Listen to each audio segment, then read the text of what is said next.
আল্লাহ আমার রব, এই রবি আমার সব।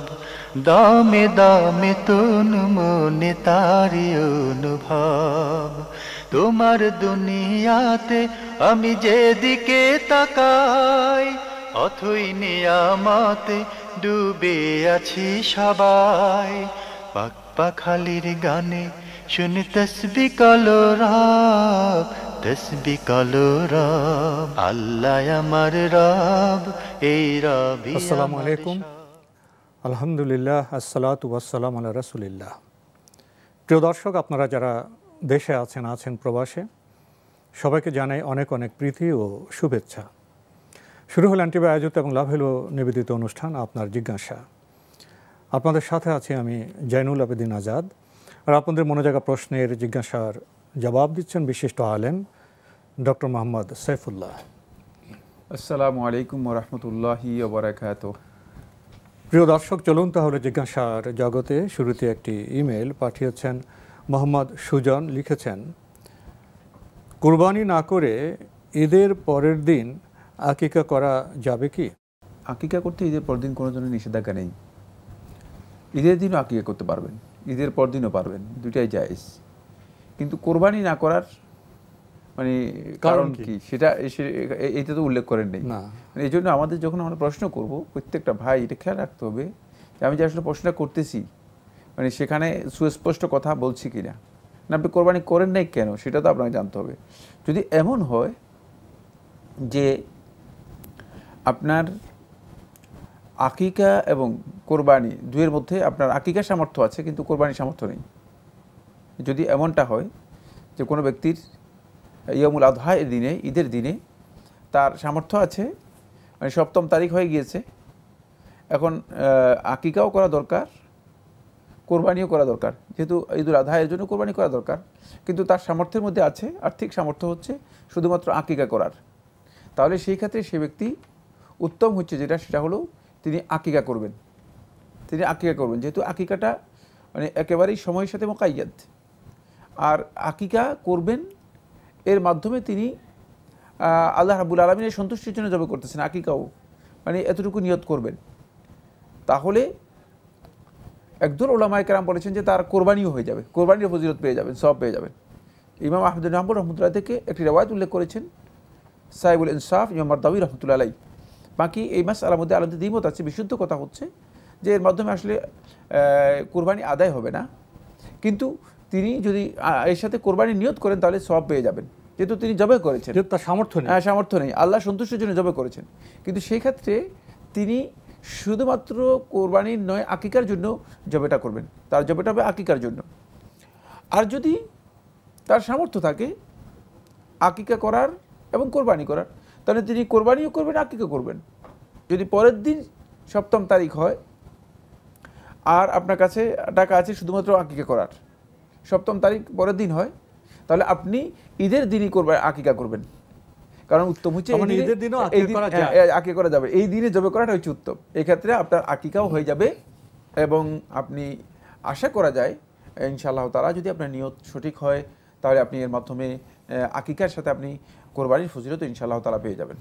আমরা খুবই গুরুত্বপূর্ণ বিষয়ে জানলাম। প্রিয় দর্শক আরও লিখেছেন, মেয়ে বাচ্চার আকিকায় কি 2টি ছাগল জবাই করা যাবে নাকি একটি জবাই করতে হবে?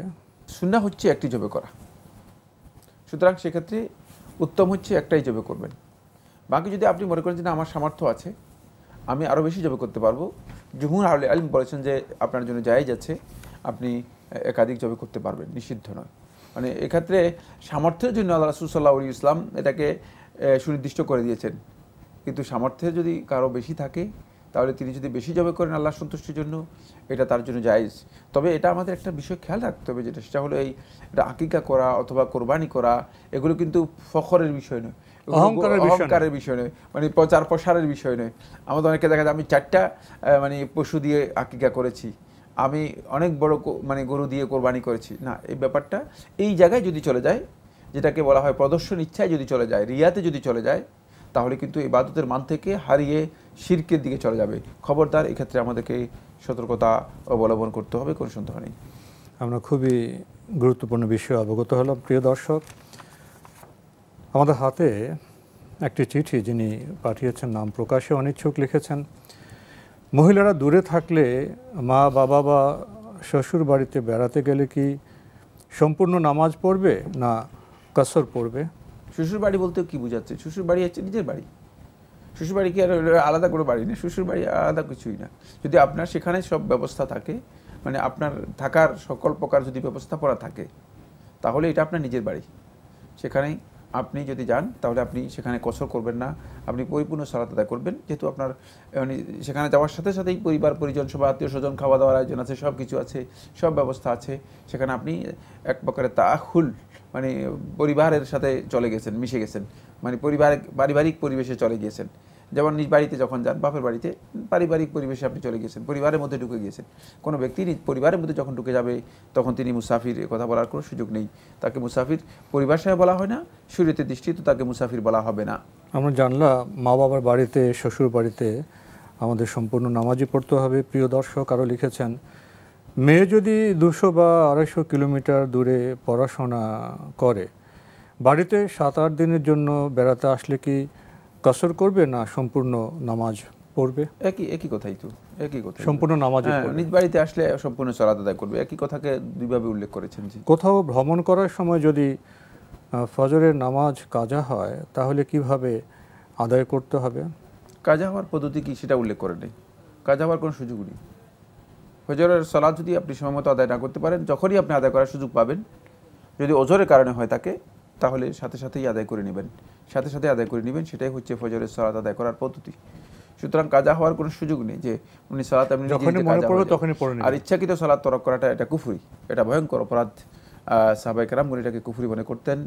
সুতরাং এই অবস্থায় আপনাকে অবশ্যই যখনই আপনি দেখবেন যে আপনার অলসতার কারণে ইচ্ছাকৃত সালাত নষ্ট হয়ে গেছে, সাথে সাথে তওবা করে সালাত আদায় করে নেবেন, সেই সালাত সাথে সাথে আদায় করে নেবেন। জি, আরও লিখেছেন, সূরা ফাতিহা পড়ার পর অন্য সূরা পড়তে গিয়ে যদি এক আয়াত পড়ার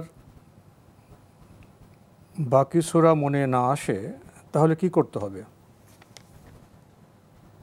এক আয়াত পড়ার পরে যদি বাকি সূরা মনে না আসে, অন্য একটা সূরা পড়েন, যেটা মনে আসে সেটা পড়েন, যেটা মনে আসে সেটা পড়েন। আর যদি মনে কিছুই না আসে, মানে আপনার আর কোনো সূরা না আসে, আপনি রুকুতে চলে যাবেন, আপনার সালাত হয়ে গিয়েছে। সূরা ফাতিহা তো পড়েছেন, সূরা ফাতিহা পড়ার সাথে সাথেই সালাত হয়ে গিয়েছে। জি, আরও লিখেছেন, কসর নামাজে কি ইকামত দিতে হয়? নিয়ত কিভাবে করতে হয়? মনে করতে হবে কসর পড়ছি না ফরজ নামাজ পড়ছি? ইকামত জামাতের সাথে জড়িত, কসর সালাতের সাথে অথবা একাকী সালাতের সাথে বিষয়টি এমন নয়। একামত হচ্ছে জামাতের সাথে জড়িত। সেক্ষেত্রে কোনো ব্যক্তি যদি মানে নিজের সলাতে একামত দিয়ে সলাত আদায় করে থাকেন, একদল উলামায়ে কেরাম বলেছেন সেটা মানে দিতে পারেন, তার জন্য জায়েজ হচ্ছে। কিন্তু একামত হচ্ছে জামাতের সাথে জড়িত। জামাত যখন হবে তখন একামত হবে। কাদ কামাতিস সালাহ, কাদ কামাতিস সালাহ, এটা কখন ঘোষণা দেওয়া হবে? কারণ একামত জামাতের মাসআলা, জামাতের সাথে এখানে আহ্বান আছে, এখানে হাইয়া আলাস সালাহ, হাইয়া আলাল ফালাহ, এগুলো আছে। সুতরাং বোঝা যাচ্ছে যে একামতটা জামাতের সাথে জড়িত। সুতরাং এক্ষেত্রে ব্যক্তিগত সালাত অথবা কসর সালাত, যিনি কসর একাকী আদায় করতেছেন, সেক্ষেত্রে তিনি যদি একামত দেন, একামত দিতে পারেন, কিন্তু এর জন্য শর্ত নয়, একামত দেওয়াটা তার জন্য শর্ত নয়। কসর নিয়ত কিভাবে করবেন? কসরের নিয়ত তো কসর, আপনি শুধুমাত্র এতটুকু মনে মনে ইচ্ছা পোষণ যে আমি কসরের সালাত আদায় করছি, এতই যথেষ্ট। মনে মনে এতটুকু ইচ্ছা করবেন যে আমি কসরের সালাত আদায় করছি, এতটুকুই যথেষ্ট। এর জন্য আলাদা কোনো নিয়ত নেই। আরও লিখেছেন, সকালবেলায় রওনা দিয়ে যদি এশার সময় বাসায় পৌঁছায় জ্যামের কারণে, তাহলে জোহর, আসর ও মাগরিব নামাজ কিভাবে পড়তে হবে? আর মহিলারা তো রাস্তায় নামাজ পড়তে পারেন না, সেরকম কোনো ব্যবস্থাও নাই আমাদের দেশে, তখন কি করবেন?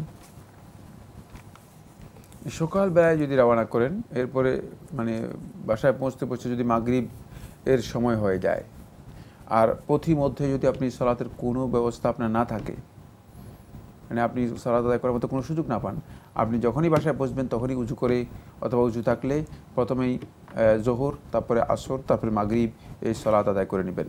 কিন্তু এশার সময় পৌঁছুন তো এশাও পড়ে নেবেন। হ্যাঁ, মানে যে সময় পৌঁছবেন সে সময় মানে প্রত্যেকটি সালাত আলা তারতিব, মানে যেই ক্রনোলজি আছে, যে মানে ক্রমবিন্যাস আছে, ধারা আছে, ধারাবাহিকভাবে একটার পর একটা আদায় করবেন।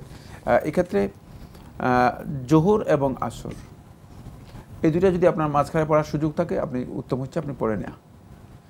মাগরিব এবং এশা যদি আপনার সময় না হয় আপনি এটাকে রিলে করে পড়তে পারবেন, তবে সেটা ম্যানেজমেন্টের সাথে জড়িত।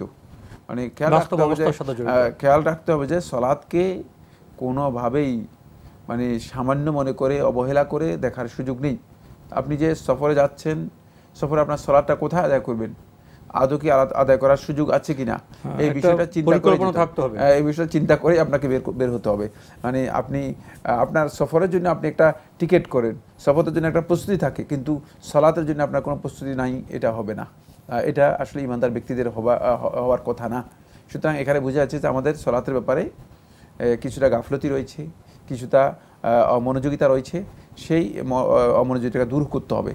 এর জন্য আমাদের নিজস্ব মানে প্রচেষ্টাটা ঠিক রাখতে হবে যে আমি আসলে সলাৎটা কোথায় আদায় করব। যেহেতু সময় আপনি জানেন যে এতক্ষণ সময় আপনার লাগবে, তাহলে সেক্ষেত্রে আপনাকে সলাতের জন্য ডিসিশন নিয়েই আপনাকে এগোতে হবে, চেষ্টা করতে হবে সময় মতো সলাত আদায় করার জন্য। ইন্না সলাতা কানাত আলাল মুমিনিনা কিতাবাম মাওকুতা, আল্লাহ তাআলা স্পষ্ট করে কোরআনে কারীমের মধ্যে বলে দিয়েছে নিশ্চয়ই সালাত ঈমানদারদের উপর সুনির্দিষ্ট সময়ে ফরজ করা হয়েছে। সুতরাং সেই নির্দিষ্ট সময়ে সালাত আদায় করতে হবে। প্রিয় দর্শক, আমরা দেখছিলাম অ্যান্টিবায়োটিক এবং লাভ হলো নিবেদিত অনুষ্ঠান আপনার জিজ্ঞাসা। সময় হলো বিরতির, ফিরছে একটু পরেই, আমাদের সাথেই থাকুন। আল্লাহ আমার রব, এই রবি আমার সব। আল্লাহ আমার রব, এই রবি আমার সব।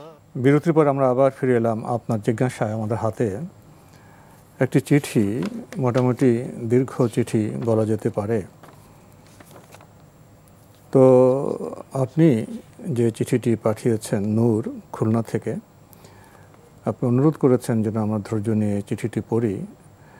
চিঠি বিষয় শুধু আপনার ব্যক্তিকেন্দ্রিক নয়, এটা আমাদের সমাজে বিভিন্নভাবে লক্ষ্য করা যায়। তাই আমরা চিঠিটা একটু সময় নিলেও পড়ার চেষ্টা করছি। আপনি প্রথমে আমাকে এবং সাইফুল্লাহ ভাইকে আপনি দোয়া করেছেন, সুস্বাস্থ্য কামনা করেছেন। এরপর আপনি আপনার ব্যক্তিগত জীবনের সমস্যা তুলে ধরেছেন এবং সমাধানের উপায় জানতে চেয়েছেন। তো আপনি এখানে আরেকটি কথা বলেছেন যে আপনি আগের চিঠির উত্তর পাননি। আমরা তো আপনার চিঠির অপেক্ষায় থাকি, আপনাদের চিঠির অপেক্ষায় থাকি, হয়তো কোনো কারণে আমাদের হাতে এসে পৌঁছয়নি। তো আজকে চিঠি পেয়েছি, আমরা জবাব দিচ্ছি। আপনি লিখেছেন, আমার স্বামী খুব বদমেজাজি এবং অহংকারী। উনি আমাকে অনেক তুচ্ছ তাচ্ছিল্য করেন, গালাগালি হাতাহাতি করেন। আমি যদি ওনাকে বলি যে হুজুররা তো বলেন ইসলামে নারীর মর্যাদা আছে, নারীর সাথে সদাচরণ করতে হবে, তুমি আমাকে এত তুচ্ছ তাচ্ছিল্য করো কেন? উনি বলেন এসব ভুয়া হুজুরদের কথা। হুজুর, আমার বড় ছেলেটা MBA পাশ করেছে কিন্তু কোনো চাকুরি পায়নি। ও নামাজ রোজা করে, কখনো যদি ওর বাবার আচরণে কষ্ট পেয়ে বলে থাকে আপনি আম্মুর সাথে এমন ব্যবহার করবেন না, তখন উনি ক্ষিপ্ত হয়ে বলেন যে তোর আম্মুকে নিয়ে এক্ষুনি বেরিয়ে যা।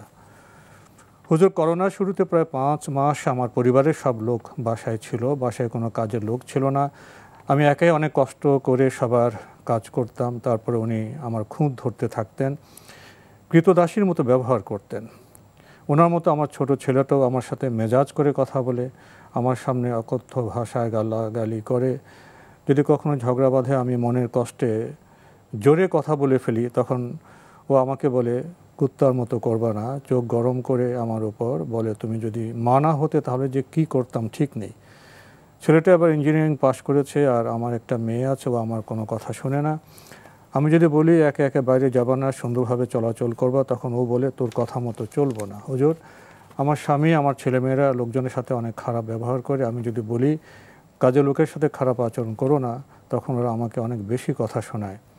হুজুর, জ্ঞান হবার পর থেকে আমি কখনো কারোর সাথে খারাপ আচরণ করিনি। এখন আমার প্রশ্ন, আমি কি অন্যায় দেখেও সায় দেব ওদের মন মতো চলার জন্য, নাকি অন্য কোথাও গিয়ে থাকবো? শেষে আপনাদের কাছে আমার পরিবারের জন্য দোয়া চাচ্ছি। আপনি অন্য কোথাও সরে থাকতে পারলে আপনার জন্য ভালো। এখানে যদি আপনি পরামর্শ চান তাহলে আমরা সেটাই বলবো, আপনার জন্য অন্য কোথাও সরে থাকলেই আপনার জন্য ভালো।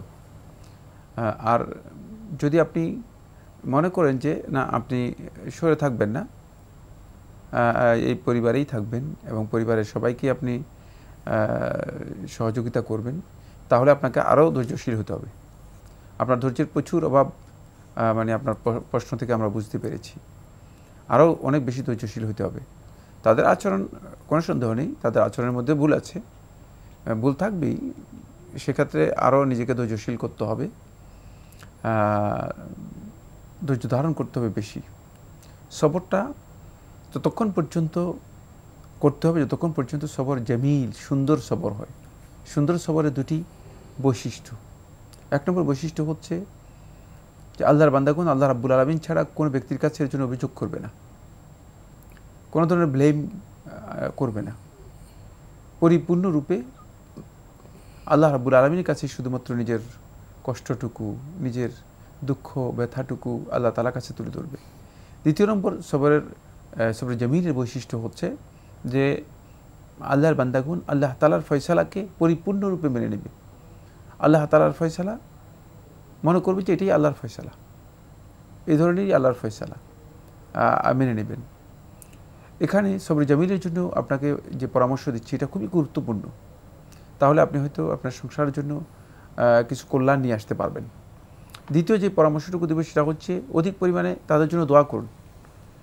মানে আপনি সন্তানদের জন্য এবং স্বামী সহ পরিবারের অন্য সদস্যদের জন্য অধিক পরিমাণে দোয়া করুন আল্লাহ তাআলার কাছে, যেন আল্লাহ তাআলা তাদের অবস্থার পরিবর্তন করে দেন। হতে পারে যে তাদের মেজাজের, আপনি বলেছেন বদমেজাজি, অর্থাৎ বদমেজাজি বলতে যেটা বোঝাচ্ছেন সেটা হলো মেজাজের যথেষ্ট ভারসাম্যহীনতা আছে। তো এটা এই যে বদমেজাজ বা মেজাজের যে ভারসাম্যহীনতা, এই ভারসাম্যহীনতা কিন্তু এটা মিনাল জুনুন, এক প্রকারের পাগলামি, এক প্রকারের মাতলামি। এটা অনেকের চিকিৎসা হতেও পারে, অনেকের চিকিৎসা নাও হতে পারে। কিন্তু এই ক্ষেত্রে যারা তাদের সাথে আচরণ করবে, যদি এই ধরনের কোনো ব্যক্তির মুখোমুখি হয়ে যায় বা এই ধরনের ব্যক্তির কোনো মানে পরিবারের সদস্য হয়ে যায়, তখন কিন্তু তাকে বুঝেই আচরণটা করতে হবে। তার মানে বদমেজাজ বা মেজাজ খারাপ হবে এমন কোনো আচরণ যাতে তার সাথে না হয়, সেই জিনিসটা উপলব্ধি করতে হবে। সেই জিনিসটা উপলব্ধি করে সেখান থেকে যথাসম্ভব নিজেকে অ্যাভয়েড করতে হবে, দূরে থাকতে হবে, যথাসম্ভব দূরে থাকতে হবে। সেটা মানে হয়তো আপনি করতে পারেননি, আপনার প্রশ্ন থেকে আমি এটা বুঝতে পেরেছি, সেটা আপনি করতে সক্ষম হননি। সেটা প্রভাবিত হয়েছে, প্রভাবিত হওয়ার খুবই স্বাভাবিক। মানে সন্তানদের উপরে এগুলো প্রভাবিত হয়, কারণ পারিবারিক এই বিষয়গুলো সন্তানদের উপর প্রভাবিত হয়, পরিবারের শৃঙ্খলা নষ্ট হয়ে গেল। সেই কারণে আপনি এখানে অনেক বেশি দোয়া করবেন আল্লাহ তাআলার কাছে, অনেক বেশি আল্লাহ রাব্বুল আলামিনের কাছে দোয়া করবেন, আর বেশি বেশি করে ইস্তেগফার করবেন, বেশি বেশি করে ইস্তেগফার করবেন, ক্ষমা প্রার্থনা করবেন, দোয়াও করবেন আর বেশি বেশি করে ক্ষমা প্রার্থনা করবেন।